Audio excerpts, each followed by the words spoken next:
ਵਾਹਿਗੁਰੂ ਜੀ ਕਾ ਖਾਲਸਾ ਵਾਹਿਗੁਰੂ ਜੀ ਕੀ ਫਤਿਹ। ਗੁਰੂ ਪਿਆਰਿਓ, ਮਨ ਬਿਰਤੀਆਂ ਨੂੰ ਇਕਾਗਰ ਕਰੀਏ। ਸਤਿਗੁਰਾਂ ਦੇ ਪਵਿੱਤਰ ਚਰਨਾਂ ਦੇ ਵਿੱਚ ਆਪਣਾ ਆਪਣਾ ਮਨ ਜੋੜੀਏ, ਕਿਉਂਕਿ ਜਦ ਤੱਕ ਮਨ ਨਹੀਂ ਜੁੜਦਾ ਸਤਿਗੁਰਾਂ ਦੇ ਪਾਵਨ ਪਵਿੱਤਰ ਚਰਨਾਂ ਦੇ ਵਿੱਚ, ਸ਼ਬਦ ਦੀ ਇਸ ਨੂੰ ਸੋਝੀ ਨਹੀਂ ਪੈਂਦੀ।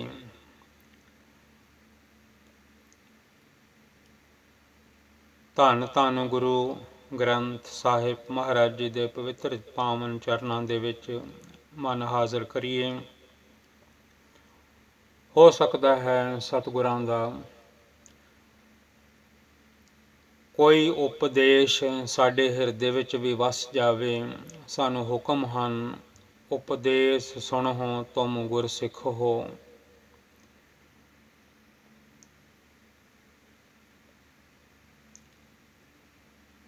ਹਾਲਾਤ ਕੀ ਬਣੇ ਪਏ ਹਨ, ਅਵਰ ਉਪਦੇਸੈ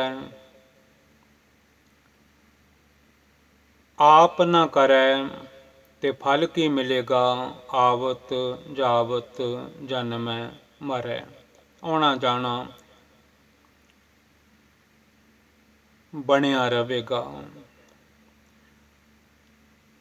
ਅੱਜ ਦਾਸਰਾ ਦਾਸ ਦੇ ਹੱਥਾਂ ਵਿੱਚ ਭਾਈ ਬਾਲਾ ਜੀ ਵਾਲੀ ਜਨਮ ਸਾਖੀ ਹੈ। ਬਾਹਰ ਲਿਖਿਆ ਹੋਇਆ ਹੈ ਭਾਈ ਸਾਹਿਬ ਜੀ, ਭਾਈ ਜਵਾਹਰ ਸਿੰਘ, ਕਿਰਪਾਲ ਸਿੰਘ, ਜਿਨ੍ਹਾਂ ਦੀ ਫਰਮ ਤੋਂ ਇਹ ਪ੍ਰਿੰਟਡ ਹੈ। ਅੱਗੇ ਵੀ ਆਪ ਜੀ ਨੇ ਸਾਖੀਆਂ ਸਰਵਣ ਕੀਤੀਆਂ ਹਨ, ਮੱਕੇ ਦੀਆਂ, ਮਦੀਨੇ ਦੀਆਂ, ਸ਼ਾਹ ਸਰਫ ਦੀਆਂ। ਕਿਵੇਂ ਕਿਵੇਂ ਸ਼ਾਹ ਸਰਫ ਨੂੰ ਸਤਿਗੁਰਾਂ ਨੇ ਗਿਆਨ ਬਖਸ਼ਿਸ਼ ਕੀਤਾ। ਸੇਲੀ ਦਾ ਕੀ ਮਤਲਬ ਹੈ, ਇਹ ਡੰਡਾ ਜਿਹੜਾ ਹੈ ਇਹਦਾ ਕੀ ਮਤਲਬ ਹੈ। ਜੇ ਮਨ ਨਹੀਂ ਸਿੱਧਾ ਹੋਇਆ ਤੇ ਐਵੇਂ ਬੱਤਾ ਚੁੱਕੀ ਫਿਰਦਾ ਹੈ। ਫਕੀਰੀ ਦੇ ਅੰਗ ਜਿਹੜੇ ਜਿਹੜੇ ਵੀ ਹਨ, ਗੋਦੜੀ ਹੈ, ਫੌੜੀ ਹੈ,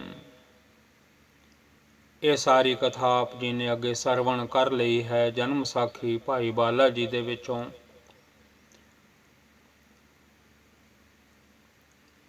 ਧੰਨ ਧੰਨ ਗੁਰੂ ਅੰਗਦ ਦੇਵ ਮਹਾਰਾਜ ਸੱਚੇ ਪਾਤਸ਼ਾਹ ਜੀ ਭਾਈ ਬਾਲਾ ਜੀ ਨੂੰ ਪੁੱਛਿਆ ਕਰਦੇ ਸਨ, ਭਾਈ ਬਾਲਾ ਤੂੰ ਸਤਿਗੁਰਾਂ ਦੇ ਨਾਲ ਰਿਹਾ ਹੈ, ਕਿਵੇਂ ਕਿਵੇਂ ਦੁਨੀਆ ਨੂੰ ਤਾਰਿਆ ਹੈ।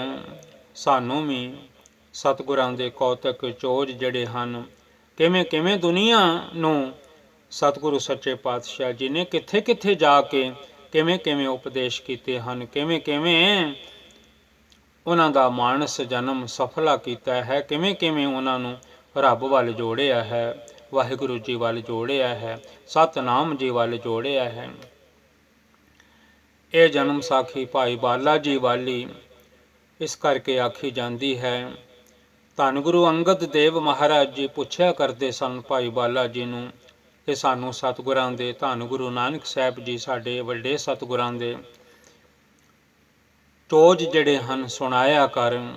ਪੈੜਾ ਮੋਖਾ ਸੁਲਤਾਨਪੁਰ ਦੇ ਜਿਵੇਂ ਜਿਵੇਂ ਭਾਈ ਬਾਲਾ ਜੀ ਸੁਣਾਉਂਦੇ ਸਨ ਤਿਵੇਂ ਤਿਵੇਂ ਲਿਖਦੇ ਜਾਂਦੇ ਸਨ, ਜਿਸ ਦਾ ਨਾਮ ਹੈ ਜਨਮ ਸਾਖੀ ਭਾਈ ਬਾਲਾ ਜੀ ਵਾਲੀ। ਸਤਿਗੁਰੂ ਸੱਚੇ ਪਾਤਸ਼ਾਹ ਜੀ ਦੇ ਨਾਲ ਮਰਦਾਨਾ ਰਬਾਬ ਵਜਾਇਆ ਕਰਦਾ ਸੀ। ਜਦੋਂ ਸਤਿਗੁਰੂ ਜੀ ਹੁਕਮ ਕਰਦੇ ਸਨ, ਮਰਦਾਨਿਆਂ ਖਸਮ ਦੀ ਬਾਣੀ ਆਈ ਹੈ, ਰਬਾਬ ਵਜਾ।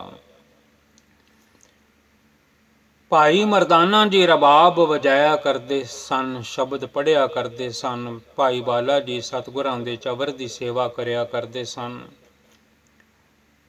ਸ਼ਾਹ ਸਰਫ ਨੂੰ ਉਪਦੇਸ਼ ਬਖਸ਼ਿਸ਼ ਕਰ ਕਰਕੇ ਸਮਝਾ ਸਮਝਾ ਕੇ ਸਤਿਗੁਰਾਂ ਨੇ ਉਸ ਨੂੰ ਸੰਤੁਸ਼ਟ ਕੀਤਾ।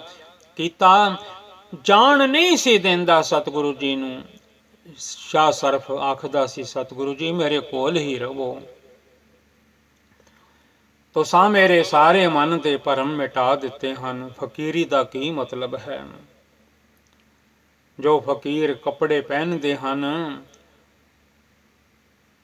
ਉਹਨਾਂ ਦਾ ਕੀ ਭਾਵ ਹੈ? ਕਿਉਂਕਿ ਸਤਿਗੁਰਾਂ ਨੇ ਜੋ ਫਕੀਰਾਂ ਦੇ ਕੋਲ ਗੋਦੜੀ, ਟੋਪੀ, ਸੇਲੀ, ਫੌੜੀ, ਇਹ ਜੋ ਕੁਝ ਵੀ ਹੁੰਦਾ ਹੈ, ਜਿਹੜੇ ਵੀ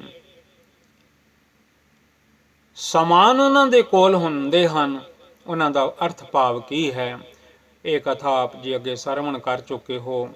ਸਰਵਣ ਕਰ ਲਿਆ ਕਰੋ, ਆਪਣਾ ਨੰਬਰ ਨੋਟ ਕਰ ਲਿਆ ਕਰੋ ਅਤੇ ਜਿਨ੍ਹਾਂ ਨੂੰ ਪਿਆਰ ਹੈ ਸਰਵਣ ਕਰ ਲਿਆ ਕਰੋ। ਅੱਜ ਦਾ ਆਸਰਾ ਅੰਗ ਹੈ 221 221। 2:2:1 ਮਦੀਨੇ ਦੀ ਸਾਖੀ ਹੈ। ਮਰਦਾਨੇ ਨੂੰ ਸਤਿਗੁਰਾਂ ਨੇ ਆਖਿਆ ਸੀ, ਮਰਦਾਨਿਆਂ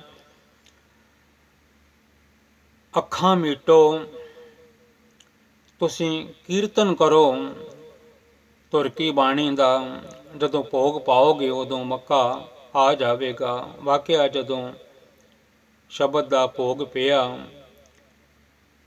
ਤੇ ਮਰਦਾਨੇ ਨੇ ਤੱਕਿਆ, ਇਹ ਕਥਾ ਆਪ ਜੀ ਸਰਵਣ ਕਰ ਚੁੱਕੇ ਹੋ। ਡਾਟਾਂ ਦਿਸਣ ਲੱਗ ਪਈਆਂ, ਮੁਨਾਰੇ ਦਿਸਣ ਲੱਗ ਪਏ ਮੱਕੇ ਦੇ।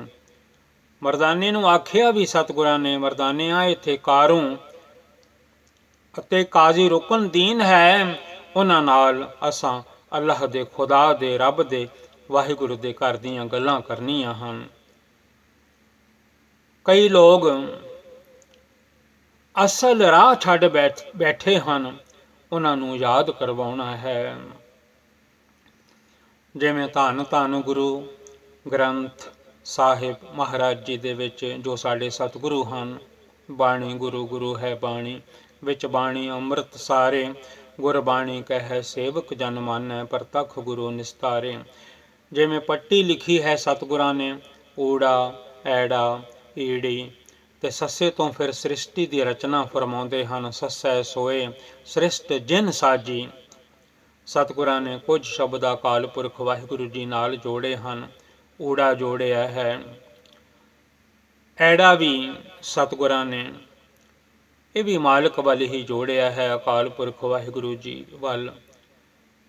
ਈੜੀ ਵੀ ਜੋੜੀ ਹੈ, ਈਵੜੀ ਆਦਿ ਪੁਰਖ ਹੈ। ਸਤਿਗੁਰੂ ਸੱਚੇ ਪਾਤਸ਼ਾਹ ਜੀ ਨੇ ਊੜੇ ਦੇ ਨਾਲ ਇੱਕ ਵੀ ਲਾਇਆ ਹੈ ਕਿ ਉਹ ਅਕਾਲ ਪੁਰਖ ਇੱਕੋ ਹਨ, ਵਾਹਿਗੁਰੂ ਜੀ ਇੱਕੋ ਹਨ, ਉਹਨਾਂ ਬਿਨਾਂ ਹੋਰ ਕੋਈ ਨਹੀਂ ਹੈ। ਇਸ ਸਾਰੀ ਸ੍ਰਿਸ਼ਟੀ ਦਾ ਮਾਲਕ ਉਹੀਓ ਰਚਨਹਾਰ ਹਨ। ਉਹਨਾਂ ਨੇ ਸਾਰੇ ਜੀਆਂ ਨੂੰ ਪੈਦਾ ਕੀਤਾ ਹੈ, ਉਹ ਆਪਣੇ ਆਪ ਤੋਂ ਪ੍ਰਗਟ ਹੋਏ ਹਨ। ਦੁਨੀਆ ਜੂਨਾਂ ਵਿੱਚ ਆਉਂਦੀ ਹੈ ਜਾਂਦੀ ਹੈ, ਕੋਈ ਆ ਰਿਹਾ ਹੈ ਕੋਈ ਜਾ ਰਿਹਾ ਹੈ, ਪਰ ਉਹ ਇੱਕ ਓਅੰਕਾਰ ਹਨ, ਸਤਿਨਾਮ ਹਨ, ਕਰਤਾ ਪੁਰਖ ਨਿਰਭਉ ਨਿਰਵੈਰ ਆਕਾਰ ਮੂਰਤ ਹਨ, ਅਜੂਨੀ ਸੈਭੰ ਹਨ, ਅਜੂਨੀ ਸੈਭੰ ਗੁਰ ਪ੍ਰਸਾਦ। ਜਿਵੇਂ ਆਪਾਂ ਪਿਆਰ ਨਾਲ ਦਿਲੋਂ ਪੜ੍ਹਦੇ ਹਾਂ, ਇੱਕ ਓਅੰਕਾਰ ਸਤਿਨਾਮ ਕਰਤਾ ਪੁਰਖ ਨਿਰਭਉ ਨਿਰਵੈਰ ਅਕਾਲ ਮੂਰਤ ਅਜੂਨੀ ਸੈਭੰ ਗੁਰ ਪ੍ਰਸਾਦ। ਅੱਗੋਂ ਜਪਦੇ ਵੀ ਹਾਂ, ਜਪ ਆਦਿ ਸੱਚ ਜੁਗਾਦ ਸੱਚ, ਹੈ ਭੀ ਸੱਚ ਨਾਨਕ ਹੋਸੀ ਵੀ ਸੱਚ।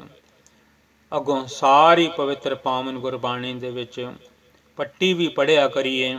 ਪੱਟੀ ਵਿੱਚ ਸਤਿਗੁਰਾਂ ਨੇ ਸੱਸਾ, ਊੜਾ, ਐੜਾ, ਈੜੀ, ਸੱਸਾ, ਹਾਹਾ, ਕੱਕਾ, ਖੱਖਾ, ਗੱਗਾ, ਕੱਗਾ, ਇਹ ਸਾਰੇ ਸ਼ਬਦ 35 ਅੱਖਰੀ ਜੋ ਗੁਰਮੁਖੀ ਵਿੱਚ ਧੰਨ ਧੰਨ ਗੁਰੂ ਗ੍ਰੰਥ ਸਾਹਿਬ ਮਹਾਰਾਜ ਜੀ ਦੀ ਰਚਨਾ ਕੀਤੀ ਹੈ, ਇਹ 35 ਅੱਖਰ ਹਨ। ਮੁੜ ਆਵਾਂ ਵਾਪਸ ਜਨਮ ਸਾਖੀ ਦੇ ਵੱਲ, ਉੱਪਰ ਲਿਖਿਆ ਹੈ ਮਦੀਨੇ ਦੀ ਸਾਖੀ, ਅੰਗ ਹੈ 221। ਉਹ ਪੱਟੀ ਬਾਰੇ ਦਾਸ ਨੇ ਤਾਂ ਬੇਨਤੀ ਕੀਤੀ ਹੈ, ਉੱਥੇ ਵੀ ਸਤਿਗੁਰਾਂ ਨੇ ਕੱਕਾ ਉਹਦਾ ਉਪਦੇਸ਼ ਬਖਸ਼ਿਸ਼ ਕੀਤਾ ਹੈ, ਫੱਫੇ ਦਾ ਉਪਦੇਸ਼ ਬਖਸ਼ਿਸ਼ ਕੀਤਾ ਹੈ, ਗੱਗੇ ਦਾ ਉਪਦੇਸ਼ ਬਖਸ਼ਿਸ਼ ਕੀਤਾ ਹੈ। 35 ਅੱਖਰਾਂ ਦੇ ਵਿੱਚ ਜਿੰਨੇ ਵੀ ਅੱਖਰ ਹਨ, ਸਾਰਿਆਂ ਅੱਖਰਾਂ ਦੁਆਰਾ ਇਸ ਬੰਦੇ ਨੂੰ ਬੰਦੀ ਨੂੰ ਉਪਦੇਸ਼ ਬਖਸ਼ਿਸ਼ ਕੀਤਾ ਹੈ। बड़ा बड़ा ज्ञान देता है। फिर फाही फासै कौआ, फिर पछताना अब क्या हुआ। ये बंदा मुड़ मुड़ के बार बार उहियो गलतियां करता है, उहियो भुल्लां करता है, उहियो पाप अपराध कमाउंदा है। जदों जिंद मुक गई फिर पछताउण दा की फायदा। सो 221 अंग है जन्म साखी भाई साहब भाई बाला जी वाली। धन गुरु अंगद देव जी सरवण करते ਹਨ ਅਤੇ ਪੈੜਾ ਮੋਖਾ ਸੁਲਤਾਨਪੁਰ ਦੇ ਲਿਖਦੇ ਜਾਂਦੇ ਹਨ। ਉਹ ਜੋ ਜੋ ਲਿਖਿਆ ਹੋਇਆ ਹੈ ਉਹੀ ਉਦਾਸ ਰਾਜ ਪੜ੍ਹ ਰਿਹਾ ਹੈ। ਇਹ ਜੋ ਕੁਝ ਵੀ ਹੈ, ਕਈ ਸ਼ਬਦ ਧੰਨ ਗੁਰੂ ਗ੍ਰੰਥ ਸਾਹਿਬ ਜੀ ਵਿੱਚ ਆ ਜਾਂਦੇ ਹਨ ਅਤੇ ਮਹਿੰਗੀ ਬੋਲੀ ਹੈ ਜਨਮ ਸਾਖੀ ਦੀ। ਨਾਲ ਨਾਲ ਦਾਸਰਾ ਕਥਾ ਕਰ ਰਿਹਾ ਹੈ, ਕੁਝ ਉਸੇ ਤਰ੍ਹਾਂ ਪੜ੍ਹ ਰਿਹਾ ਹੈ ਜਿਸ ਤਰ੍ਹਾਂ ਜਨਮ ਸਾਖੀ ਦੇ ਪੇਜ ਅੰਗ 221 ਤੇ ਲਿਖਿਆ ਹੋਇਆ ਹੈ। ਸਤਿਗੁਰਾਂ ਨੇ ਜਿਵੇਂ ਪੱਟੀ ਉਚਾਰਨ ਕੀਤੀ ਹੈ ਤੇ ਰੁਕਨ ਦੀਨ ਨੂੰ ਸਤਿਗੁਰੂ ਜੀ ਮਿਲੇ, ਸਤਿਗੁਰਾਂ ਨਾਲ ਸੰਵਾਦ ਹੋਇਆ। ਕਈ ਉਹਦੇ ਮਨ ਵਿੱਚ ਜੋ ਜੋ ਉਹਨਾਂ ਦੀ ਬੋਲੀ ਮੁਤਾਬਕ ਉਹਨਾਂ ਦੇ ਮਨ ਵਿੱਚ ਜੋ ਜੋ ਵੀ ਭਰਮ ਭੁਲੇਖੇ ਸਨ, ਕਿਉਂਕਿ ਸਤਿਗੁਰੂ ਜੀ ਅੱਲਾਹ ਦਾ ਰੂਪ ਹਨ, ਨਾਰਾਇਣ ਦਾ ਰੂਪ ਹਨ। ਆਪ ਨਾਰਾਇਣ ਕਲਾ ਧਾਰ ਜਗ ਮਹਿ ਪਰਵਰਿਓ। ਸ਼ਾਹ ਸਰਫ ਨੂੰ ਵੀ ਉਹਦਾ ਵੀ ਮਨ ਸ਼ਾਂਤ ਹੋ ਗਿਆ ਸੀ। ਜਿਹਨੂੰ ਵੀ ਮਿਲੇ ਹਨ ਉਹਨਾਂ ਦਾ ਮਨ ਠੰਡਾ ਹੋ ਗਿਆ, ਖੁਦਾ ਨਾਲ ਜੁੜ ਗਿਆ। ਤੇ ਰੁਕਨਦੀਨ ਨੇ ਵੀ ਬੜਾ ਕੁਝ ਪੁੱਛਿਆ। ਸਤਿਗੁਰਾਂ ਨੇ ਉਸ ਨੂੰ ਸਾਰੇ ਉਸ ਦੇ ਜਿਹੜੇ ਮਨ ਦੇ ਸੰਸ਼ੇ ਸਨ ਉਹ ਦੂਰ ਕੀਤੇ, ਨਿਵਰਤ ਕਰ ਦਿੱਤੇ। ਕਾਜੀ ਰੁਕਨਦੀਨ ਨੇ ਆਖਿਆ, ਸਤਿਗੁਰੂ ਜੀ ਇਸ ਵੇਲੇ ਦੋ ਤਰ੍ਹਾਂ ਦੇ ਲੋਕ ਹਨ, ਹਿੰਦੂ ਹਨ, ਮੁਸਲਮਾਨ ਹਨ, ਪਰ ਗੁੰਮਰਾਹ ਦਿਸ ਰਹੇ ਹਨ। ਝਗੜੇ ਤੇ ਬਿਨਾਂ ਹੋਰ ਕੁਝ ਨਹੀਂ ਇਹਨਾਂ ਨੂੰ ਸੁੱਝ ਰਿਹਾ। ਰੱਬ ਨੂੰ ਨਹੀਂ, ਖੁਦਾ ਨੂੰ ਨਹੀਂ ਢੂੰਡਦੇ, ਝਗੜਿਆਂ ਦੇ ਵਿੱਚ ਹੀ ਝਗੜਾ ਕਰਦੇ ਹਾਂ। ਜਿਵੇਂ ਗੁਰਬਾਣੀ ਵਿੱਚ ਸ਼ਬਦ ਹਨ, ਅਨ ਦਿਨ ਗੁਜ਼ਰੇ ਸ਼ਬਦ ਨਾ ਕਰ ਹੈ ਵਿਚਾਰ। ਕੋਈ ਉਹ ਤਰੀਕਾ ਦੱਸੋ। ਇਹ ਜਿਹੜੇ ਹਰਫ ਹਨ, ਅਲਫ ਬੇ ਪੇ ਤੇ ਟੇ ਸੇ, ਜੀਮ ਚੇ ਹੈ ਖੇ ਦਾਲ ਡਾਲ, ਜ਼ਾਲ ਰੇ ਅੜੇ ਜ਼ੇ ਜ਼ੇ ਸੀਨ ਸ਼ੀਨ, ਸਵਾਦ ਜ਼ੁਆਦ ਤੋਏ ਜ਼ੋਏ ਐਨ ਗੈਨ, ਫੇ ਕੁਆਫ ਕਾਫ ਗਾਫ ਲਾਮ ਮੀਮ, ਨੂਨ ਵਾਓ ਹੇ ਹਮਜ਼ਾ ਛੋਟੀ ਜੇ ਵੱਡੀ ਜੇ। ਇਹ ਜਿਹੜੇ ਅੱਖਰ ਹਨ ਸਤਿਗੁਰੂ ਜੀ, ਇਹਨਾਂ ਅੱਖਰਾਂ ਦੁਆਰਾ ਹੀ ਕੋਈ ਸਾਨੂੰ ਸਮਝਾਓ ਇਹ ਅੱਖਰ ਕੀ ਕਹਿੰਦੇ ਹਨ। ਧੰਨ ਗੁਰੂ ਨਾਨਕ ਸਾਹਿਬ ਜੀ ਨੇ ਪਿਆਰਿਓ ਜਿਵੇਂ ਗੁਰੂ ਗ੍ਰੰਥ ਸਾਹਿਬ ਮਹਾਰਾਜ ਜੀ ਦੇ ਵਿੱਚ ਅੱਖਰਾਂ ਦੁਆਰਾ ਉਪਦੇਸ਼ ਬਖਸ਼ਿਸ਼ ਕੀਤਾ ਹੈ। ਅਸੀਂ ਗੁਰਸਿੱਖ ਹਾਂ, ਸਾਨੂੰ ਹੁਕਮ ਹੈ ਉਪਦੇਸ਼ ਸੁਣੋ ਤੁਮ ਗੁਰਸਿੱਖ ਹੋ। ਉਹ ਜਿਹੜਾ ਗਿਆਨ ਸਤਿਗੁਰਾਂ ਨੇ ਉਸ ਵੇਲੇ ਕਾਜੀ ਰੁਕਨਦੀਨ, ਸ਼ਾਹ ਸਰਫ ਆਦਿ ਹੋਰ ਜਿੰਨੇ ਵੀ ਸਨ ਸਾਰਿਆਂ ਨੂੰ ਬਖਸ਼ਿਸ਼ ਕੀਤਾ ਸੀ। ਪਿਆਰਿਓ ਅੱਜ ਵੀ ਉਹ ਸਰੀਰ ਹਨ, ਉਹ ਤਨ ਹਨ, ਉਹੀ ਉਹ ਦੇਹਾਂ ਹਨ। ਉਹਨਾਂ ਵਿੱਚ ਮਨ ਵੀ ਉੱਦਾਂ ਹੀ ਸੂਰਜ ਹੈ, ਉੱਦਾਂ ਹੀ ਚੰਦਰਮਾ ਹੈ, ਉੱਦਾਂ ਹੀ ਰਾਤਾਂ ਪੈਂਦੀਆਂ ਨੇ, ਉੱਦਾਂ ਹੀ ਦਿਨ ਚੜ੍ਹਦੇ ਨੇ, ਉੱਦਾਂ ਹੀ ਸਾਰਿਆਂ ਦੇ ਕੋਲ ਮਨ ਹਨ। ਪਰ ਮਨ ਦੁਨੀਆ ਦੇ ਨਾਲ ਚੰਬੜੇ ਪਏ ਹਨ, ਬਦੀਆਂ ਵਿੱਚ ਪਏ ਹੋਏ ਹਨ, ਬੁਰੀਆਂ ਕਰਮਾਂ ਵਿੱਚ ਪਏ ਹੋਏ ਹਨ।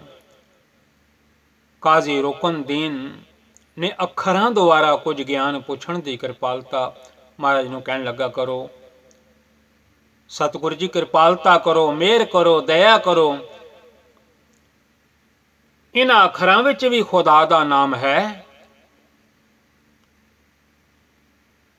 ਧੰਨ ਗੁਰੂ ਗ੍ਰੰਥ ਸਾਹਿਬ ਮਹਾਰਾਜ ਜੀ ਵਿੱਚ ਵੀ ਹੁਕਮ ਹਨ, ਅਖਰੀ ਨਾਮ, ਅਖਰੀ ਸਾਲਾਹ, ਅਖਰੀ ਗਿਆਨ ਗੀਤ ਗੁਣਗਾਹ, ਅਖਰੀ ਲਿਖਣ ਬੋਲਣ ਬਾਣ, ਅਖਰਾ ਸਿਰ ਸੰਜੋਗ ਵਖਾਣ। ਇਹ ਅੱਖਰ ਹੀ ਸਾਨੂੰ ਸਮਝਾਉਂਦੇ ਹਨ ਇਹ ਚੰਗਾ ਹੈ, ਇਹ ਮਾੜਾ ਹੈ। ਕਾਜ਼ੀ ਰੁਕਨਦੀਨ ਨੂੰ ਸਤਿਗੁਰੂ ਜੀ ਮਦੀਨੇ ਵਿੱਚ, ਮਦੀਨੇ ਦੀ ਸਾਖੀ ਹੈ, 221 ਅੰਗ ਹੈ, ਕਹਿਣ ਲੱਗੇ ਜੋ ਤੁਸਾਂ ਪੁੱਛਿਆ ਹੈ ए काजी रुकनदीन वो इस प्रकार है। पहले अल्फ है, अल्लाह तो बिना होर कोई नहीं, वाहिगुरु तो बिना होर कोई नहीं, खुदा तो बिना होर कोई नहीं। ਇਹ ਜੋ ਦਾਸਰਾ ਬੋਲਣ ਲੱਗਾ ਹੈ ਇਹ ਗੁਰੂ ਗ੍ਰੰਥ ਸਾਹਿਬ ਮਹਾਰਾਜ ਜੀ ਦੇ ਵਿੱਚ ਨਹੀਂ ਹੈ, ਇਹ ਜਨਮ ਸਾਖੀ ਦਾ ਪੇਜ ਹੈ 221। ਅਲਫ ਅੱਲਾਹ ਕੋ ਯਾਦ ਕਰ, ਐ ਕਾਜੀ ਰੁਕਨਦੀਨ ਆਪ ਵੀ ਯਾਦ ਕਰੋ, ਦੂਜਿਆਂ ਨੂੰ ਵੀ ਯਾਦ ਕਰਾਓ ਕਿ ਅਲਫ ਅੱਲਾਹ ਹੈ। ਅੱਲਾਹ ਦੀ ਬੰਦਗੀ ਕਰੋ, ਅੱਲਾਹ ਕੀ ਕਰ ਬੰਦਗੀ। ਧੰਨ ਗੁਰੂ ਅਰਜਨ ਦੇਵ ਜੀ ਨੇ ਵੀ ਸਾਨੂੰ ਸਮਝਾਇਆ ਹੈ ਅੱਲਾਹ ਕੀ ਕਰ ਬੰਦਗੀ, ਕਿਉਂਕਿ ਅਵਲ ਹੈ ਅੱਲਾਹ ਸਭ ਨਾਲੋਂ। ਆ ਸਾਰੀ ਰਚਨਾ ਸੁੰਦਰਤਾ ਜੋ ਕੁਝ ਵੀ ਚਾਰ ਖਾਣੀਆਂ ਹਨ, ਚਾਰ ਬਾਣੀਆਂ ਹਨ, ਚਾਰੇ ਖਾਣੀ ਚਾਰੇ ਬਾਣੀ, ਨਾਨਾ ਪ੍ਰਕਾਰ ਦੇ ਲੋਕ ਜਿਹੜੇ ਹਨ, ਕੋਈ ਕੋਝਾ ਹੈ ਕੋਈ ਸੁੰਦਰ ਹੈ, ਕਿੰਨੇ ਕਿੰਨੇ ਬਿਊਟੀਫੁਲ ਹਨ। ਇਹ ਸਾਰੀ ਰਚਨਾ ਮਾਲਕ ਦੀ ਹੈ। ਜਿੰਨੀ ਸੁੰਦਰਤਾ ਹੈ, ਇਹ ਜੋ ਕੁਝ ਵੀ ਦਿਸ ਰਿਹਾ ਹੈ, ਇਹ ਸਾਰਾ ਜਹਾਨ ਅੱਲਾਹ ਨੇ ਬਣਾਇਆ ਹੈ। ਅਵਲ ਅੱਲਾਹ ਹੈ। ਨੂਰ ਉਪਾਇਆ ਕੁਦਰਤ ਕੇ ਸਭ ਬੰਦੇ, ਜੇ ਕਿਸੇ ਤੇ ਨੂਰ ਵੀ ਹੈ ਤਾਂ ਉਹ ਵੀ ਅੱਲਾਹ ਦੀ ਮਿਹਰ ਹੈ। ਪੜਿਆ ਕਰੋ ਅਵਲ अल्लाह नूर उपाया कुदरत के सब बंदे, एक नूर ते सब जग उपजया कौन भले। कौन मंदे, कोई भला है कोई मंदा है। ते चंगे माड़े पासे भी मालिक ने आप ही लाया होया है, चंगा मंदा आप लाए हुन। इत्थे साखी चल रही है। रुकन दीन दी कहन लगे अल्फ दा भाव है अल्लाह नू याद करो। जिवें ऊड़ा है ਨਾਲ ਸਤਿਗੁਰਾਂ ਨੇ ਇੱਕ ਲਾ ਦਿੱਤਾ ਹੈ, ਇੱਕ ਓੰਕਾਰ ਜਿਹਨੂੰ ਯਾਦ ਕਰੋ। ਅਲਫ ਅੱਲਾਹ ਕੋ ਯਾਦ ਕਰ, ਗਫਲਤ ਮਨ ਹੋ ਵਿਸਾਰ। ਐ ਰੁਕਨਦੀਨ ਗਫਲਤ ਨਹੀਂ ਹੋਣੀ ਚਾਹੀਦੀ ਮਨ ਵਿੱਚ, ਆਲਸ ਨਹੀਂ ਹੋਣੀ ਚਾਹੀਦੀ, ਉਦਮ ਕਰਨਾ ਚਾਹੀਦਾ ਹੈ। ਆਲਸ ਨੂੰ ਗਫਲਤ ਨੂੰ ਮਨੋਂ ਵਿਸਾਰ ਕੇ ਭੁਲਾ ਕੇ ਆ ਜਿਹੜੇ ਸਾਹ ਆ ਰਹੇ ਹਨ ਰੁਕਨਦੀਨ, ਇਹਨਾਂ ਸਾਹਾਂ ਨਾਲ ਉਸ ਖੁਦਾ ਨੂੰ ਜਪਿਆ ਜਾਵੇ, ਵਾਹਿਗੁਰੂ ਵਾਹਿਗੁਰੂ ਆਖਿਆ ਜਾਵੇ, ਸਤਨਾਮ ਜੀ ਆਖਿਆ ਜਾਵੇ, ਇੱਕ ਓੰਕਾਰ ਜੀ ਆਖਿਆ ਜਾਵੇ। ਸਾਸ ਪਲਟ ਹੈ ਨਾਮ ਵਿਣ, ਤ੍ਰਿਗ ਜੀਵਨ ਸੰਸਾਰ। ਆ ਜਿਹੜੇ ਸਾਹ ਆਉਂਦੇ ਹਨ ਫਿਰ ਪਲਟ ਜਾਂਦੇ ਹਨ, ਵਾਪਸ ਚਲੇ ਜਾਂਦੇ ਹਨ, ਆ ਜਾਂਦੇ ਹਨ ਚਲੇ ਜਾਂਦੇ ਹਨ। ਇੱਕ ਸਾਹ ਆ ਜਾਂਦਾ ਹੈ ਫਿਰ ਪਲਟ ਜਾਂਦਾ ਹੈ। ਹਮ ਆਦਮੀ ਹਾਂ ਇੱਕਦਮੀ। ਐ ਕਾਜੀ ਰੁਕਨਦੀਨ ਬਿਨਾਂ ਅੱਲਾ ਦੀ ਬੰਦਗੀ ਤੋਂ, ਬਿਨਾਂ ਅੱਲਾ ਨੂੰ ਯਾਦ ਕਰਨ ਤੋਂ, ਇਹ ਜਿੰਨੇ ਸਾਹ ਹਨ, ਜੇ ਇਹਨਾਂ ਸਾਹਾਂ ਨਾਲ ਖੁਦਾ ਦਾ, ਰੱਬ ਦਾ, ਵਾਹਿਗੁਰੂ ਜੀ ਦਾ ਨਾਮ ਨਹੀਂ ਲਿਆ ਜਾਂਦਾ ਤਾਂ ਸੰਸਾਰ ਤੇ ਜਿਉਣਾ ਤ੍ਰਿਗ ਹੈ। ਸਾਸ ਪਲਟ ਹੈ, ਜਿਹੜੇ ਸਾਸ ਪਲਟ ਜਾਂਦੇ ਹਨ, ਖਾਲੀ ਚਲੇ ਜਾਂਦੇ ਹਨ, ਬਿਨਾਂ ਸਿਮਰਨ ਤੋਂ, ਬਿਨਾਂ ਸਤਨਾਮ ਤੋਂ। ਨਾਮ ਵਿਣ, ਜਿਨ੍ਹਾਂ ਜਿਨ੍ਹਾਂ ਦੇ ਸਾਹ ਖਾਲੀ ਜਾਂਦੇ ਹਨ ਉਹਨਾਂ ਦਾ ਦੁਨੀਆ ਤੇ ਜਿਉਣਾ ਤ੍ਰਿਗ ਹੈ। ਤ੍ਰਿਗ ਜੀਵਨ ਸੰਸਾਰ। ਉਹ ਜਿਹੋ ਜਿਹਾ ਦੁਨੀਆ ਤੇ ਆਏ ਤੇ ਉਹ ਜਿਹਾ ਨਾ ਆਏ, ਐਵੇਂ ਬੇਅਰਥ ਸਵਾਸ ਜਿਹੜੇ ਹਨ, ਸਾਹ ਜਿਹੜੇ ਹਨ, ਖਾਲੀ ਲੈ ਲੈ ਕੇ ਪਲਟ ਪਲਟ ਕੇ ਐਵੇਂ ਚਲੇ ਗਏ। ਕਾਜੀ ਰੁਕਨਦੀਨ ਇਹਨਾਂ ਸਾਹਾਂ ਦੇ ਨਾਲ ਖੁਦਾ ਦਾ ਨਾਮ ਲੈਣਾ ਚਾਹੀਦਾ ਹੈ, ਚੰਗੇ ਦਿਲ ਨਾਲ, ਚੰਗੇ ਮੁਖ ਨਾਲ। ਗੁਰੂ ਗ੍ਰੰਥ ਸਾਹਿਬ ਜੀ ਵਿੱਚ ਹੁਕਮ ਹਨ, ਨਾਨਕ ਨਾਉ ਖੁਦਾਏ ਕਾ, ਦਿਲ ਹੱਛੇ ਮੁਖ ਲਿਹੋ। ਦਿਲ ਵੀ ਸਾਫ਼ ਚਾਹੀਦਾ ਹੈ, ਦਿਲ ਦੀਆਂ ਮੈਲਾਂ ਦੂਰ ਹੋਣੀਆਂ ਚਾਹੀਦੀਆਂ ਹਨ। ਧੰਨ ਗੁਰੂ ਗ੍ਰੰਥ ਸਾਹਿਬ ਜੀ ਫਰਮਾਉਂਦੇ ਹਨ, ਪਿਆਰਿਓ ਦਿਲ ਦਰਿਆਓ ਧੋਵੋ ਮੈਲਾਣਾ। ਸਾਰੀ ਮੈਲ ਧੋਣੀ ਚਾਹੀਦੀ ਹੈ। ਜਪ ਜਪ ਕੇ ਉਸ ਵਾਹਿਗੁਰੂ ਜੀ ਨੂੰ। ਅਲਫ ਤੋਂ ਬਾਅਦ ਬੇ ਆ ਜਾਂਦੀ ਹੈ। ਕਾਜ਼ੀ ਰੁਕਨਦੀਨ ਬੇਬਦਾਇਤ ਦੂਰ ਕਰ, ਕਦਮ ਸ਼ਰੀਅਤ ਰਾਖ। ਜੋ ਤੁਹਾਡੇ ਧਰਮ ਦੇ ਅਨੁਸਾਰ ਦੂਜਾ ਅੱਖਰ ਹੈ ਬੇ, ਬਦੀਆਂ ਸਾਰੀਆਂ ਮਨ ਵਿੱਚੋਂ ਦੂਰ ਕੀਤੀਆਂ ਜਾਣ। ਕਿਉਂਕਿ ਬਦੀਆਂ ਨਾਲ ਬੰਦਾ ਵੱਧ ਦੁਆ ਲੈਂਦਾ ਹੈ। ਅੱਜ ਵੀ ਧੰਨ ਗੁਰੂ ਗ੍ਰੰਥ ਸਾਹਿਬ ਮਹਾਰਾਜ ਜੀ ਦੇ ਵਿੱਚ ਹੁਕਮ ਹਨ, ਆ ਪੈਸਾ ਇਕੱਠਾ ਕਰਨ ਲਈ, ਮਾਇਆ ਇਕੱਠੀ ਕਰਨ ਲਈ, ਲੈਂਦਾ ਵੱਧ ਦੁਆਏ ਤੂੰ, ਮਾਇਆ ਕਰ ਹੈ ਇਕੱਤ। ਮਾਇਆ ਇਕੱਠੀ ਕਰਦਾ ਹੈ ਲੋਕਾਂ ਦੀ ਵੱਧ ਦੁਆ ਲੈ ਕੇ। ਜਿਸਨੂੰ ਤੂੰ ਪਤੀ ਆਏਂਦਾ, ਸੋ ਸਣ ਤੁਝੇ ਅਨਿਤ। ਇਹ ਗੁਰੂ ਗ੍ਰੰਥ ਸਾਹਿਬ ਜੀ ਦੇ ਸ਼ਬਦ ਹਨ। ਜਿਨ੍ਹਾਂ ਲਈ ਇਕੱਤਰ ਕਰਦਾ ਹੈ, ਜਿਨ੍ਹਾਂ ਨੂੰ ਖੁਸ਼ ਕਰਦਾ ਹੈ, ਸੋ ਸਣ ਤੁਝੇ ਅਨਿਤ।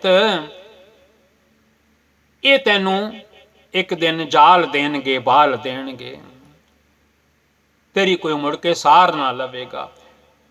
ਇਹ ਰੁਕਨ ਦੀਨ ਖੁਦਾ ਨੂੰ ਯਾਦ ਰੱਖਣਾ ਚਾਹੀਦਾ ਹੈ, ਕਿਸੇ ਦੀ ਵੱਧ ਦੁਆ ਨਹੀਂ ਲੈਣੀ ਚਾਹੀਦੀ। ਬੇਅਖਰ, ਬੇ ਵਿੱਚ ਭਾਵੇਂ ਦੁਨੀਆ ਆ ਜਾਂਦੀ ਹੈ ਦੂਜੀ, ਪਰ ਇਹਦੇ ਵਿੱਚ ਵੀ ਖੁਦਾ ਵਸਦਾ ਹੈ ਇੱਕ ਇੱਕ ਜੀਅ ਦੇ ਵਿੱਚ। ਇਹ ਬਦਾਇਤ ਦੂਰ ਕਰਕੇ ਖੁਦਾ ਦੇ ਹੁਕਮ ਅਨੁਸਾਰ ਇਹ ਕਾਜ਼ੀ ਰੁਕਨ ਦੀਨ ਕਦਮ ਰੱਖਿਆ ਜਾਵੇ ਤਾਂ ਜ਼ਿੰਦਗੀ ਸਫਲੀ ਹੈ। ਕਿਉਂਕਿ ਦੁਨੀਆ ਵਿੱਚ ਰੱਬ ਵਸਦਾ ਹੈ। ਨਿਵ ਚੱਲੋ ਅੱਗੇ ਸਭ ਸਦੇ, ਮੰਦਾ ਕਿਸੇ ਨਾ ਆਖ। ਸਭ ਨਾਲ ਪਿਆਰ ਨਾਲ ਬੋਲੋ, ਨਿਭ ਕੇ ਚੱਲੋ।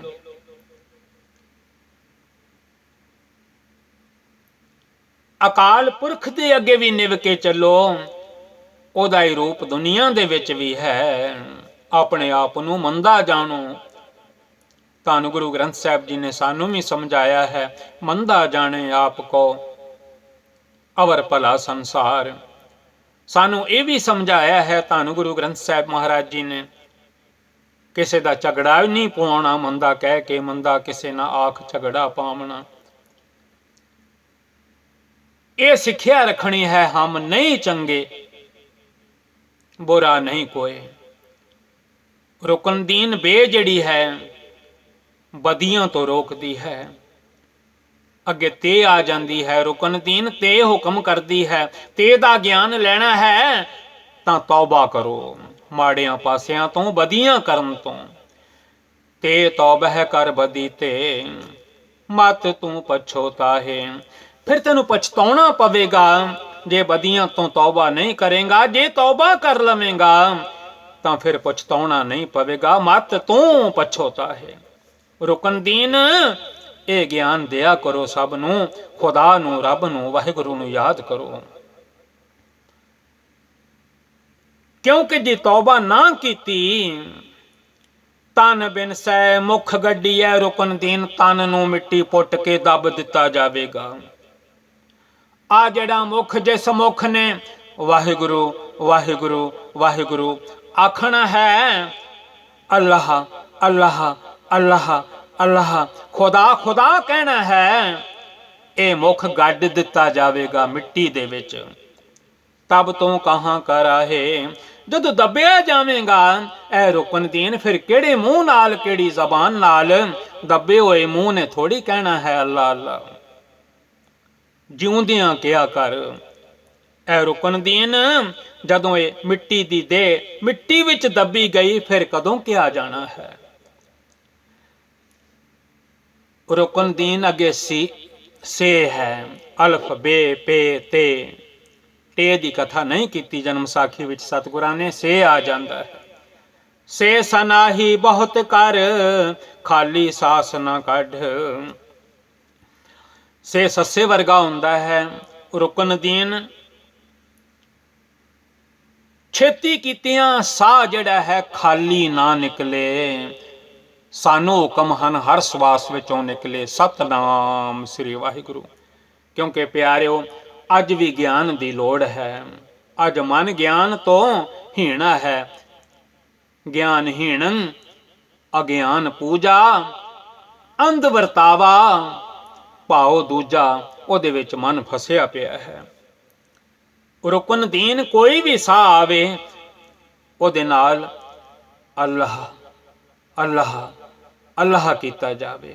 ਕਈ ਵਾਰੀ ਵਾਕ ਲਈਦਾ, ਵਾਕ ਆ ਜਾਂਦਾ ਹੈ ਅੱਲਾਹ ਕੀ ਕਰ ਬੰਦਗੀ, ਗੁਰੂ ਅਰਜਨ ਦੇਵ ਮਹਾਰਾਜ ਜੀ ਦਾ। ਐ ਰੁਕਨ ਦੀਨ ਇਸ ਦੇਹ ਦਾ ਕੌਡੀ ਤਾਂ ਜ਼ਿਆਦਾ, ਅੱਧੀ ਕੌਡੀ ਵੀ ਮੁੱਲ ਨਹੀਂ ਪੈਣਾ। ਜਦੋਂ ਦਮ ਵਿੱਚੋਂ ਨਿਕਲ ਗਏ, ਸਾਹ ਵਿੱਚੋਂ ਨਿਕਲ ਗਏ, ਹਟੋ ਹਟ ਵਿਕਾਇਆ ਮੂਲ ਨ ਲਹਿਸੀ ਅੱਡ। ਖਾਲੀ ਸਾਹ ਨਾ ਕੱਢਿਆ ਕਰ, ਰੱਬ ਦਾ ਨਾਂ ਉਹਨਾਂ ਸਾਹਾਂ ਦੇ ਵਿੱਚ ਹੋਵੇ। ਤਾਈਓ ਤੇ ਪਿਆਰਿਓ ਸਾਨੂੰ ਵੀ ਸਤਿਗੁਰਾਂ ਨੇ ਹੁਕਮ ਕੀਤੇ ਹਨ, ਪਿਆਰਿਓ ਸਾਸ ਸਾਸ ਸਿਮਰੋ ਗੋਬਿੰਦ, ਮਨ ਅੰਤਰ ਕੀ ਉਤਰੈ ਚੰਦ। ਰੁਕਨ ਦੀਨ ਜਿਉਂਦਿਆਂ ਤਾਂ ਜੀ ਆਇਆਂ ਨੂੰ ਸਭ ਇਸ ਮਿੱਟੀ ਨੂੰ ਆਖਦੇ ਹਨ, ਵੈਲਕਮ ਕਰਦੇ ਹਨ, ਜੀ ਆਇਆਂ ਨੂੰ ਤੁਸੀਂ ਸਾਡੇ ਘਰ ਆਏ, ਸਾਡੇ ਕੋਲ ਆਏ। ਪਰ ਰੁਕਨ ਦੀਨ ਜਦੋਂ ਵਿੱਚ ਸਾਹ ਨਾ ਰਹੇ ਤਾਂ ਇਹਦਾ ਕਿਸੇ ਨੇ ਕੌਡੀ ਮੁੱਲ ਨਹੀਂ ਪਾਣਾ। ਜਿੰਨਾ ਚਿਰ ਸਾਹ ਹਨ ਉਹਨਾਂ ਚਿਰ ਕਹਿੰਦੇ ਹਨ ਐਨੀ ਤਨਖਾਹ ਦੇਵਾਂਗੇ, ਟੈਂਡਰ ਭਰ ਦੇਣ, ਇੰਨਾ ਪੈਸਾ ਅਸੀਂ ਇਹਨਾਂ ਨੂੰ ਦੇ ਦਿਆਂਗੇ। ਇਹ ਜਿਉਂਦਿਆਂ ਦੀਆਂ ਗੱਲਾਂ ਹਨ ਪਿਆਰਿਓ। ਜਦੋਂ ਦਮ ਚਲੇ ਜਾਂਦੇ ਹਨ ਇਸ ਦੇਹ ਦਾ ਵੀ ਅੱਧੀ ਦਮੜੀ ਮੁੱਲ ਨਹੀਂ ਪੈਂਦਾ। ਜਨਮ ਸਾਖੀ ਦਾ ਅੰਗ ਹੈ 221। ਹਟੋ ਹਟ ਵਿਕਾਇਆ ਮੂਲ ਨ ਲਹਿਸੀ ਅੱਡ। ਅੱਧੀ ਦਮੜੀ ਵੀ ਮੁੱਲ ਨਾ ਮਿਲੇਗਾ ਇਹਦਾ। ਅੱਗੇ ਜੀਮ ਆ ਜਾਂਦੀ ਹੈ, ਜੀਮ ਜਮਾਇਤ ਜਮਾ ਕਰ ਚੱਲਣ ਦਾ ਕਰ ਬੰਧ।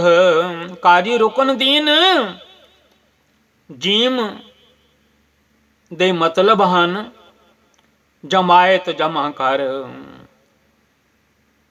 ਆਪਣੀਆਂ ਨਮਾਜ਼ਾਂ ਪੂਰੀਆਂ ਕਰਿਆ ਕਰ। ਸਾਰਿਆਂ ਨੂੰ ਉਪਦੇਸ਼ ਹੈ ਨਾਮ ਜਪਿਆ ਕਰੋ। ਆਪਣਾ ਕੁਝ ਤੋਸਾ ਹਰ ਕਾ ਨਾਮ ਲੈ, ਤੋਸ਼ਾ ਇਕੱਠਾ ਕਰ ਲਓ, ਸਤਨਾਮ ਸ੍ਰੀ ਵਾਹਿਗੁਰੂ। ਦਾਨ ਪੁੰਨ ਕਰ ਲਓ। ਕਈ ਵਾਰੀ ਕੀ ਹੁੰਦਾ ਸਭ ਕੁਝ ਕੋਲ ਹੈ, ਪਰ ਦਾਨ ਪੁੰਨ ਨਹੀਂ ਸੰਤਨ ਸੇਵਾ ਕਿਤ ਹੀ ਕਾਜ ਨਾ ਆਇਆ। ਦਾਨ ਪੁੰਨ ਨਹੀਂ ਸੰਤਨ ਸੇਵਾ ਕਿਤ ਹੀ ਕਾਜ ਨਾ ਆਇਆ। ਗੁਰੂ ਦੀ ਸੇਵਾ ਨਹੀਂ, ਕੋ ਦਾਨ ਨਹੀਂ, ਕੋ ਪੁੰਨ ਨਹੀਂ, ਉਂਝ ਇਕੱਠਾ ਕੀਤਾ ਧਰਿਆ ਧਰਾਇਆ ਰਹਿ ਜਾਂਦਾ ਹੈ। ਇਸੇ ਦੁਨੀਆ ਦੇ ਵਿੱਚ ਸਭ ਕੁਝ ਬੰਦਾ ਛੱਡ ਛਡਾ ਕੇ ਚਲਾ ਜਾਂਦਾ ਹੈ। ਮਾਲ ਧਨ ਜੋਰਿਆ ਭਇਆ ਪਰਾਇਆ। ਜਿਵੇਂ ਜਿਵੇਂ ਗੁਰਬਾਣੀ ਪੜੋ ਮਨ ਨਹੀਂ ਕਰਦਾ ਗੁਰਬਾਣੀ ਛੱਡਣ ਨੂੰ। ਰੁਕਨ ਦੀਨ ਜੀਮ ਜਿਹੜੀ ਹੈ ਅਲਫ ਬੇ ਪੇ ਤੇ ਟੇ ਸੇ ਜੀਮ, ਇਹ ਗਿਆਨ ਦਿੰਦੀ ਹੈ ਕੁਝ ਸਿਮਰਨ ਕਰ ਲਓ।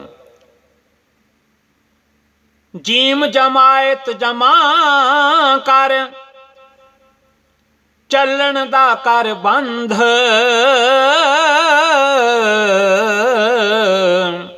ਕੁਝ ਦਾਜ ਇਕੱਠਾ ਕਰ ਲਓ। ਇਹ ਜਿੰਦ ਦਾ ਵਿਆਹ ਹੋਣਾ ਹੀ ਹੈ, ਇੱਕ ਦਿਨ ਹੋਣਾ ਹੀ ਹੋਣਾ ਹੈ। ਜਿੰਦ ਵਹੁਟੀ ਮਰਨ ਵਾਰ ਲੈ ਜਾਸੀ ਪਰਨ ਆਏ, ਉਹਨੇ ਲੈ ਕੇ ਜਾਣਾ ਹੀ ਜਾਣਾ ਹੈ ਹਰ ਹਾਲਤ ਵਿੱਚ। ਕੁਝ ਦਾਜ ਪੱਲੇ ਹੋਵੇਗਾ, ਦਾਜ ਵੀ ਹੋਣੀ ਨਾ ਹੋਵੇ, ਦਾਜ ਤੋਂ ਖਾਲੀ ਨਾ ਹੋਵੇ। ਨਾਮ ਜਪਿਆ ਹੋਵੇ, ਸਿਮਰਨ ਕੀਤਾ ਹੋਵੇ, ਸੇਵਾ ਬੰਦਗੀ ਕੀਤੀ ਹੋਵੇ, ਖਲਕਤ ਦੀ ਸੰਸਾਰ ਦੀ ਸੇਵਾ ਕੀਤੀ ਹੋਵੇ, ਵਿੱਚ ਦੁਨੀਆ ਸੇਵ ਕਮਾਈ ਹੈ ਤਾਂ ਦਰਗਹਿ ਬੈਸਣ ਪਾਈਏ। ਜੀਮ ਜਮਾਇਤ ਜਮਾ ਕਰ ਚੱਲਣ ਦਾ ਕਰ ਬੰਧ। ਕੁਝ ਬੰਨ ਲੈ ਪੱਲੇ ਜਾਣ ਵਾਸਤੇ। ਬਾਝੋਂ ਸਾਈਂ ਆਪਣੇ ਫਿਰਸੀ ਅੰਧੋ ਅੰਧ। ਨਹੀਂ ਤਾਂ ਸਾਈਂ ਦੇ ਬਾਝੋਂ ਇਹ ਮਨ, ਇਹ ਜਿੰਦੜੀ ਅੰਧੋ ਅੰਧ ਬਲਾਈਂਡ ਹੋ ਕੇ ਧੱਕੇ ਖਾਵੇਗੀ। ਇਹਨੂੰ ਕੋਈ ਨਾ ਪੁੱਛੇਗਾ। ਐ ਕਾਜ਼ੀ ਰੁਕਨ ਦੀਨ ਦੇ ਤੇ ਉਸ ਵੇਲੇ ਕੋਲ ਹੋਣੀ ਨਹੀਂ। ਇਸ ਕਰਕੇ ਪਹਿਲਾਂ ਅੱਲਾ ਦਾ, ਖੁਦਾ ਦਾ, ਵਾਹਿਗੁਰੂ ਦਾ, ਸਤਨਾਮ ਜੀ ਦਾ ਨਾਮ ਜਿਹੜਾ ਹੈ ਕਾਜ਼ੀ ਰੁਕਨ ਦੀਨ ਲੈ ਲਿਆ ਜਾਵੇ। ਤਾਂ ਇਹ ਜੀਵਨ ਸਫਲ ਹੈ। ਜਿਵੇਂ ਪੱਟੀ ਸਤਿਗੁਰਾਂ ਨੇ ਉਚਾਰਨ ਕੀਤੀ ਹੈ, ਪੜ੍ਹਿਆ ਕਰੋ ਬੜਾ ਗਿਆਨ ਮਿਲੇਗਾ। ਫਿਰ ਫਾਹੀ ਫਾਸੈ ਕਊਆ, ਫਿਰ ਪਛਤਾਨਾ ਅਬ ਕਿਆ ਹੁਆ। ਮੁੜ ਮੁੜ ਬੰਦਾ ਉਹੀ ਗਲਤੀਆਂ ਕਰਦਾ ਹੈ, ਫਿਰ ਪਛਤਾਉਣ ਦਾ ਕੀ ਫਾਇਦਾ। ਆਪ ਪੜ੍ਹਿਆ ਕਰੋ। ਧੰਨ ਗੁਰੂ ਗ੍ਰੰਥ ਸਾਹਿਬ ਮਹਾਰਾਜ ਜੀ ਦੇ ਵਿੱਚੋਂ ਇਹ ਜਿਹੜੀ ਬੋਲੀ ਹੈ ਅਲਫ ਬੇ ਪੇ ਤੇ, ਇਹ ਮੇਰੀ ਬੋਲੀ ਨਹੀਂ, ਜਿਸ ਕਰਕੇ ਕਈ ਵਾਰੀ ਮੇਰੇ ਕੋਲੋਂ ਸੁੱਧ ਨਹੀਂ ਪੜ੍ਹੀ ਜਾਂਦੀ, ਕਿਉਂਕਿ ਮੇਰੀ ਬੋਲੀ ਹੈ ਊੜਾ ਐੜਾ ਈੜੀ ਸੱਸਾ ਹਾਹਾ ਕੱਕਾ ਖੱਖਾ ਗੱਗਾ ਘੱਗਾ। ਉਹ ਮੇਰੀ ਬੋਲੀ ਹੈ ਗੁਰਮੁਖੀ। ਪਿਆਰਿਓ, ਜਨਮ ਸਾਖੀ ਕਰਕੇ ਮੈਨੂੰ 221 ਅੰਗ ਤੋਂ ਇਹ ਕਥਾ ਕਰਨੀ ਪਈ ਹੈ, ਜਿਸ ਵਿੱਚ ਅਲਫ ਬੇ ਪੇ ਤੇ ਆਦਿ ਜੀਮ ਤੱਕ ਕਥਾ ਦਾਸ ਨੇ ਕਰ ਦਿੱਤੀ ਹੈ। ਜੇ ਸਤਿਗੁਰਾਂ ਨੇ ਕਿਰਪਾ ਕੀਤੀ ਤਾਂ ਅੱਗੋਂ ਜੀਮ ਹੇ ਖੇ ਦਾਲ ਜ਼ਾਲ ਰੇ, ਇਹ ਸਾਰੀ ਕਥਾ ਜੇ ਭਾਗਾਂ ਵਿੱਚ ਹੋਇਆ ਤਾਂ ਅਗਲੇ ਐਪੀਸੋਡ ਵਿੱਚ ਆਪ ਜੀ ਸਰਵਣ ਕਰਨ ਦੀ ਕਿਰਪਾਲਤਾ ਕਰਨੀ। ਪਹਿਲਾਂ ਦਾਸ ਨੇ ਬੇਨਤੀ ਕਰ ਦਿੱਤੀ ਹੈ, ਇਹ ਅਲਫ ਬੇ ਪੇ ਤੇ ਸੇ ਮੈਨੂੰ ਨਹੀਂ ਪੜ੍ਹਨਾ ਆਉਂਦਾ। ਜਨਮ ਸਾਖੀ ਵਿੱਚੋਂ ਮੈਂ ਜਿਵੇਂ ਜਿਵੇਂ ਲਿਖਿਆ ਹੈ, ਜਿਵੇਂ ਜਿਵੇਂ ਕਾਜ਼ੀ ਰੁਕਨਦੀਨ ਨੂੰ ਸਤਿਗੁਰਾਂ ਨੇ ਇਹਨਾਂ ਅੱਖਰਾਂ ਦੁਆਰਾ ਸਿੱਖਿਆ ਦਿੱਤੀ ਹੈ, ਤਿਵੇਂ ਤਿਵੇਂ ਸਾਧ ਸੰਗਤ ਆਪ ਜੀ ਨੂੰ ਸੁਣਾ ਦਿੱਤੀ ਹੈ। ਨਾਲ ਬੇਨਤੀ ਕਰਦਾ ਹਾਂ, ਊੜਾ ਐੜਾ ਈੜੀ ਸੱਸਾ, ਇਹ ਜਿੰਨੇ ਵੀ ਸ਼ਬਦ ਗੁਰੂ ਗ੍ਰੰਥ ਸਾਹਿਬ ਜੀ ਦੇ ਵਿੱਚ ਪੱਟੀ ਲਿਖੀ ਹੋਈ ਹੈ 35 ਅੱਖਰੀ ਪੂਰੀ ਹੈ, ਇੱਕ ਇੱਕ ਅੱਖਰ ਦੁਆਰਾ ਬੜਾ ਗਿਆਨ ਦਿੱਤਾ ਹੈ ਗੁਰਸਿੱਖਾਂ ਨੂੰ। ਤੁਹਾਨੂੰ ਗੁਰੂ ਗ੍ਰੰਥ ਸਾਹਿਬ ਮਹਾਰਾਜ ਜੀ ਦੇ ਵਿੱਚ ਸਤਿਗੁਰਾਂ ਨੇ ਉਹ ਵੀ ਪੜ੍ਹਿਆ ਕਰੋ, ਬੜਾ ਗਿਆਨ ਮਿਲੇਗਾ, ਮਨ ਨੂੰ ਰਾਹ ਮਿਲ ਜਾਵੇਗਾ। ਦਾਸ ਦਿਲਬਾਗ ਸਿੰਘ ਗੁਰਬਾਣੀ ਵਿਚਾਰ ਲੀਡਸ ਯੂਕੇ ਤੋਂ ਧੰਨ ਗੁਰੂ ਗ੍ਰੰਥ ਸਾਹਿਬ ਜੀ ਸੇਵਾ ਕਰਦੇ ਹਾਂ। ਸਾਧ ਸੰਗਤ ਗੁਰੂ ਦਾ ਰੂਪ ਹੈ। ਸਾਧ ਸੰਗਤ ਜੀ ਸੇਵਾ ਕਰਦੇ ਹਾਂ, ਕਈ ਭੁੱਲਾਂ ਹੋ ਗਈਆਂ ਹਨ, ਮੈਂ ਦੋਵੇਂ ਹੱਥ ਜੋੜ ਕੇ ਖਿਮਾ ਮੰਗਦਾ ਹਾਂ, ਮੈਨੂੰ ਬਖਸ਼ ਦਿਓ, ਬਖਸ਼ ਦਿਓ, ਬਖਸ਼ ਦਿਓ। ਸਾਧ ਸੰਗਤ ਬਖਸ਼ ਦੇਵੇ, ਵਾਹਿਗੁਰੂ ਵੀ ਬਖਸ਼ ਦਿੰਦੇ ਹਨ। ਵਾਹਿਗੁਰੂ ਜੀ ਕਾ ਖਾਲਸਾ, ਵਾਹਿਗੁਰੂ ਜੀ ਕੀ ਫਤਿਹ।